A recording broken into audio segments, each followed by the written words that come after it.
3 steps to mastery at anything. 3 steps to mastery at anything. And then that's going to be our frame for the rest of the discussion today. Number 1, model someone who's already achieved that. Model somebody who's already achieved what you want. So find somebody, this is why this is an organizing principle for me, very, very simple. When I go to get advice, I go to get advice from people who are where I want to be. That's it. I'm going to get advice from somebody who has proven competency in an area that I want to grow in. And I'm going to model them. Now, this seems very basic, but let's go all sorts of ways where we don't do this. Don't ask somebody who's unemployed or has never made more than minimum wage what a good business opportunity looks like or a good investment looks like. But this goes back to your circle of influence. If your whole social circle is that group, right, and that's the only people you know to go ask, you're going to get stuck. It's interesting, in the United States, we don't have a class system. Right? You're not stuck born in the class that whatever class you're born into isn't the class you're stuck in. But a large portion of people don't leave the class that they were born into because their social circle all believes and models the same world they do. This is important. 86% of millionaires in the United States are first generation, which is powerful. That's an illustration that we don't have a class system. But most people will stay in the class they're born into. Why? Because their models of reality are the same as the world they live in. Don't ask somebody who's making $30,000 a year how to make $1 million. Don't ask somebody who isn't a professional athlete how to put a professional routine together to become an athlete.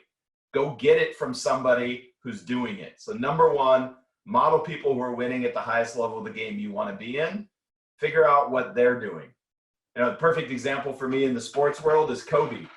Kobe is the closest thing we've seen to a model of Michael Jordan. Even his moves, his step backs, the way he shot was a model of Michael Jordan, which is why he gets compared that way. And it showed up in his game, right, from when he was really young. So find a model is number 1. Number 2, immersion. Immersion. Best way to learn a language isn't to study it in a classroom. It's to go hang out in a culture where that's the only language they speak. Immersion. Our business is based on this. We're going to full circle this in a second. But you learn through immersion, right? Through repeated experience. That's why we focus on just-in-time information that we can integrate immediately. And we have the repeated experience, right? We're going over and over it so we become more and more familiar with it. You want to learn something, immerse yourself in it. Don't dibble dabble. So back to Brendan's point in trading, for most people, this is a very volatile market.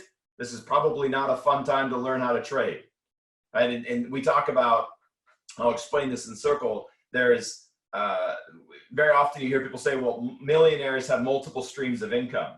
They're not wrong about that. But if you study most millionaires, they made their money, the bulk of their money in one area, and they begin to diversify their income when it got to a certain level because it made more sense to not have it in to have it all in one bucket. Okay, well, why am I saying that? A lot of people get burnt in the market. The market makers just love what we call retail investors jump in the market because they hear all these people are making money, but they haven't studied, they haven't modeled, they haven't immersed themselves in it, and they get their asses handed to them because they don't understand what the market's doing. If you want to learn mastery, you got to get into immersion, and paper trading is a great way to do that. But the first thing I would do is focus on a single stream of income, master that. Then as your wealth grows, then you start diversing it into different areas. Then you have multiple streams of income. So we'll come back to that topic another time. But number 2 is immersion. Number 1, find a model. Number 2, immersion. Number 3, you want to make sure that you have spaced repetition with a real-time feedback loop. So now we need to apply knowledge, right? Knowledge that isn't applied doesn't stick. And we talked about this last week. To know and to not do is to not know. To know and to do is to become, such that there is no difference between that which we are and that which we do. Spaced repetition, right, with a real-time feedback loop is how you grow. Imagine working at a company where you had an annual review at best. Once a year, you got feedback on your position. Once a year, you were told whether you're doing well or not. How fast would you grow? What if you got feedback every day? What if you put yourself in a position to get feedback every day? How fast would you grow? Okay, so this is the thing. 3 steps to mastery, really on any skill set. First, find the right model. Find somebody who is a master or has what you want in that area. Number 2, totally immerse yourself. That's why so much of the leading indicator of success. Somebody shout it out. Anybody know what the leading indicator of success is? Yeah, Thinkorswim is a great platform for paper trading. Jackson. So leading indicator of success.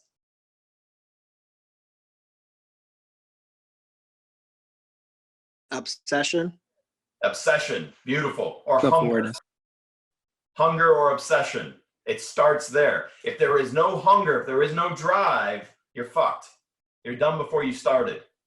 That's what's going to push you through. Immersion is the driver there, right? So when you get hungry for something, when you get obsessed with something, you begin to immerse yourself in everything you're reading, everything you're doing, one way or the other pulls into the desire to master that craft.